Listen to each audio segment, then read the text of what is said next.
Got a good one for you today.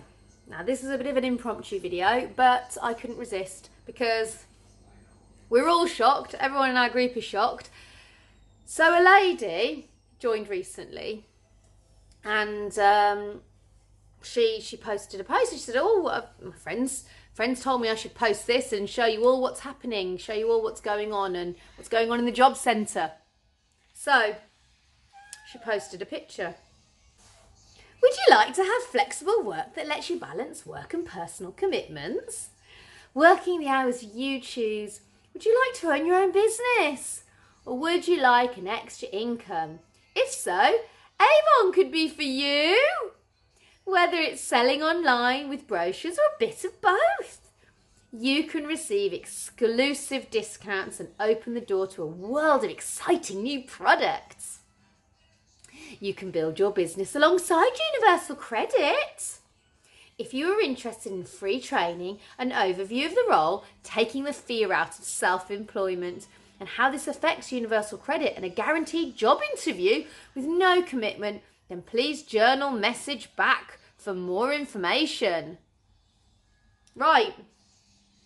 Now, if you're not familiar with the processes of the job centre and what exactly that was, let me enlighten you. That was a message off the person who was responsible for that lady, responsible for helping that lady and supporting that lady in finding gainful employment. So this lady was made redundant last year. That was in October last year, right? October last year, when we had hundreds of thousands of people made redundant, hundreds of thousands of people in the same position as her, right? And I want to just, this is record of your activities. This is a journal. Things you need to do whilst on Universal Credit are set out in a to-do list on your online account. This can be things you need to do to complete your claim, or the things that you have agreed to do as part of your claimant commitment. When you complete one of these tasks, it will move from your to-do list to your journal. Your journal is a record of everything you've done whilst claiming Universal Credit. So this journal, right, for people who are on Universal Credit, is basically for them to write on there what they've been doing to find work, put their information. If the job centre are asking them to do something, then they have to, complete it. And here is the long version of that. To give a bit of context, here is the long version of that, because I think this will really show now. This will really show now the predatory nature of what was really going on here. Here it is. And it begins, we see. She says her address. She has to put in all of her personal information. It starts on the 20th of October. She puts in all of her personal information that they need from her. And remember, this is all. There has got to be so much trust between the people who are reading. This is sensitive data that she's putting in. This is her personal, nationality, savings and investments, everything that she has got to go in here. Bank account details. She's done all this on the 20th. On the 23rd, a lady called Evelyn gets in touch to say, we will be calling you today so we can progress your claim. We will call before 3 p.m. So the 23rd, they called her, right? And the 23rd, then they obviously got in touch with her. I've booked your first commitments appointment with your work coach. Your appointment is, and then it says the time.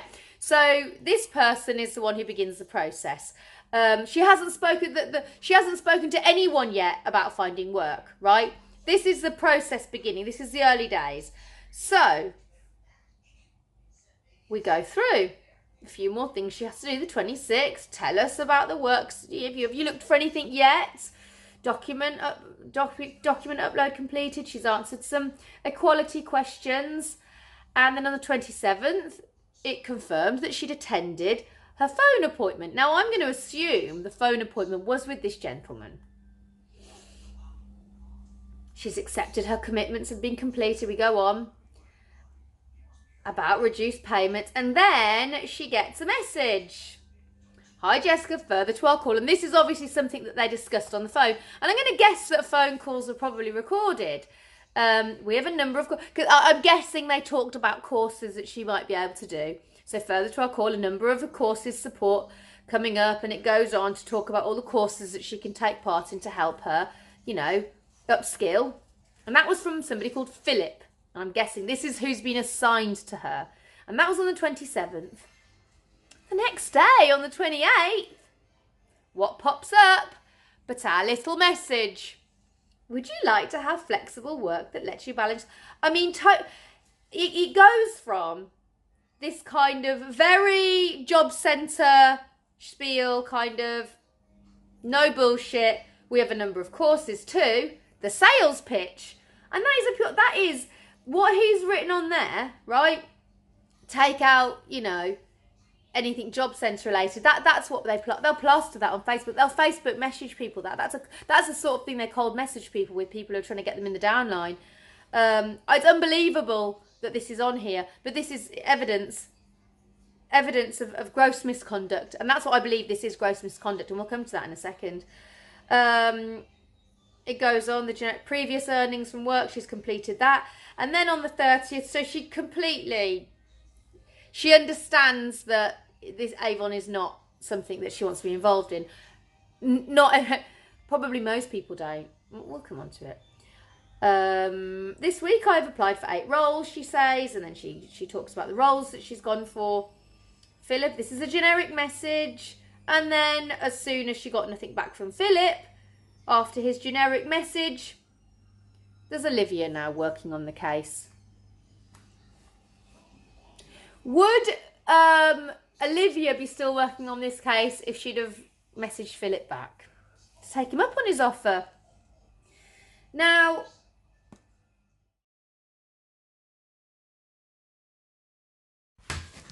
just thought I'd add this bit in. Let's just remember now as well that he didn't say to her in her journal, you know, Avon's, you know, this would be a really good thing for you. And if you can't find an Avon representative in your area, then here's a link to the Avon website where you can get in touch with them and perhaps they can advise you on how you can start your Avon business. No, it was message back on the journal. Typical MLM speak. Message back. There is no doubt about this. He is doing this for his downline or somebody he knows down. This is for him. This is not to help her. You know, we know that there are vulnerable people that aren't even that vulnerable, falling for these, you know, in these difficult times, falling for this kind of crap of, you know, you can have this amazing work-life balance if you just join our MLM.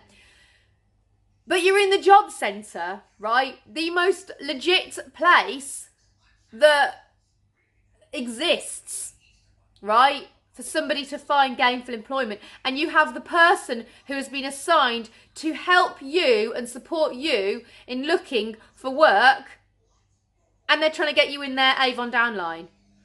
That's what's happening here.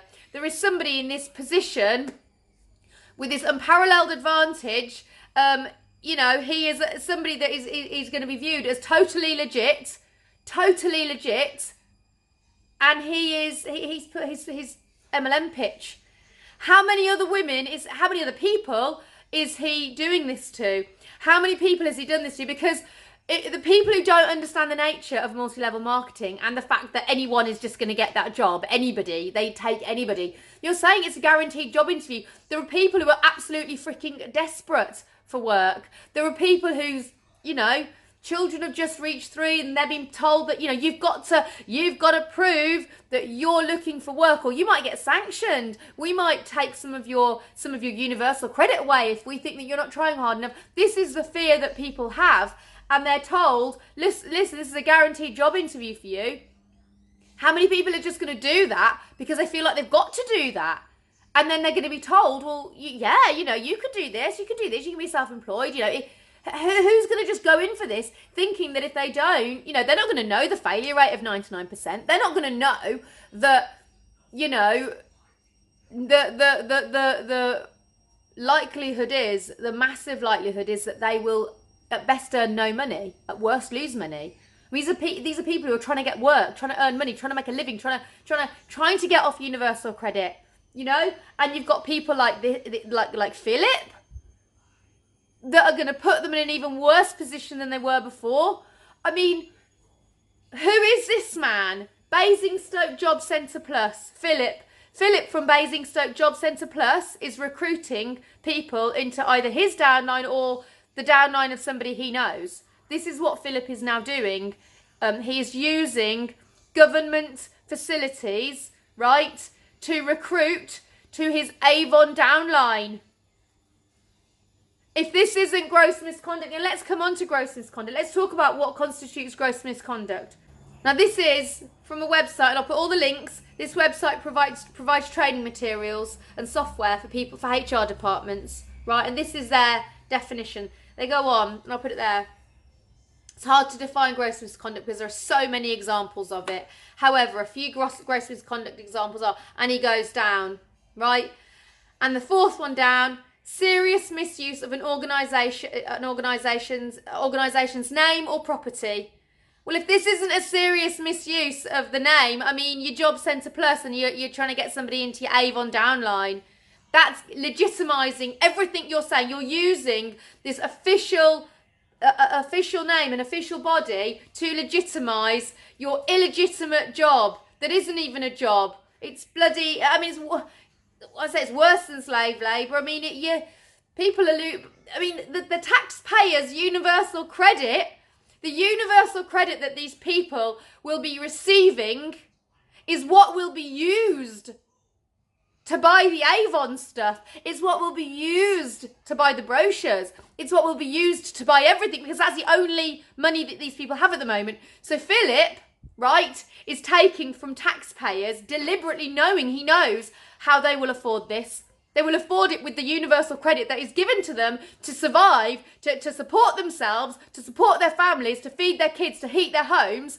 using that money, right, on Avon. On the Avon crap. It's incredible. It's unbelievable, right? He knows this. He doesn't care, because ultimately everything that they buy trickles up to him. Trickles up to him, and it trickles up to everyone else. It feeds the pyramid, but it trickles up to him. Every single person who he has recruited, and I dread to think how many have, because they think he's a legit guy, right? All the universal credit that they receive, and they are definitely on benefits. Everyone who is recruited by this means are on benefits, right? Have used that money that is given to them in good faith, taxpayer money, to support themselves whilst they're looking for work, is going into Phil's pockets. Part of that is going into Phil's pockets as commissions. Right? We go down. Misuse of confidential information. Well, yeah, I would say so. Bringing the organisation into serious disrepute.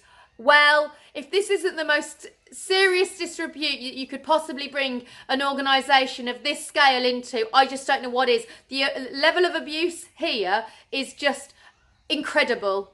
It's unbelievable. And I always say I don't feel like anything can shock me anymore, and then I'm completely blindsided by something like this. You just think that there are certain things that are just, I don't know why I think this anymore. I've been researching this for this long. Well, not a year yet, but you know, and I don't know why I'm being shocked by this, but I just continue to be shocked. I continue to be shocked. We go down. Offering serious breach of confidence. This is a serious breach of confidence. It's the most serious breach of confidence, because they have the confidence that these people will have in Philip, and he's doing this. He's bringing people into this shit show. It's just a complete disgrace. It's just sickening. You know, this needs to be reported now, because honestly, I will get shocked again. I'm quite sure. I'm quite sure I'll be shocked again. But really, this has got to be completely exposed now. Who else is doing this? You know, because I guess that, is there even a law against this? Bringing people into your did they even account for this sort of thing potentially happening? I don't know the job centre's terms of use for its employees, but did anybody think did any solicitor think when they were writing this sort of terms and conditions to the job role that anybody would be involved with MLM and potentially be using this position of massive trust to drag people into their MLM downline? I don't even think they did. I don't even think that even occurred to anyone. It's just ridiculous. It's just ridiculous. It needs to be exposed. Please share it around. If you know anyone, the Basingstoke Job Centre Plus, send them a video. Show them what Philip's doing. Show them what Philip's been doing. Right, and let's investigate. Let's find out how many people he's brought into Avon. Let's find out how much of taxpayer money has gone into Philip's pocket. Shall we do that? Let's find out that. Thank you. Goodbye.